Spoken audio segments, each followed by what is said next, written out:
নমস্কার বন্ধুরা, আমি অর্পিতা ঘোষ আবার এসে গেছি তোমাদের কাছে শাড়ির ভিডিও নিয়ে।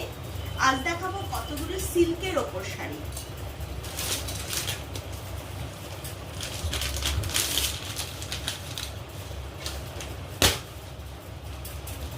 এই দেখো, এই শাড়িটা রয়েছে সিল্কের ওপর, এর ব্লাউজ পিস নেই, পিঙ্ক আর অফ হোয়াইটের মধ্যে। এত সুন্দর শাড়িটা, খুব সুন্দর কালার, এটা পিঙ্ক আর অফ হোয়াইটের মধ্যে। আর এই রকমই আরেকটা শাড়ি আছে,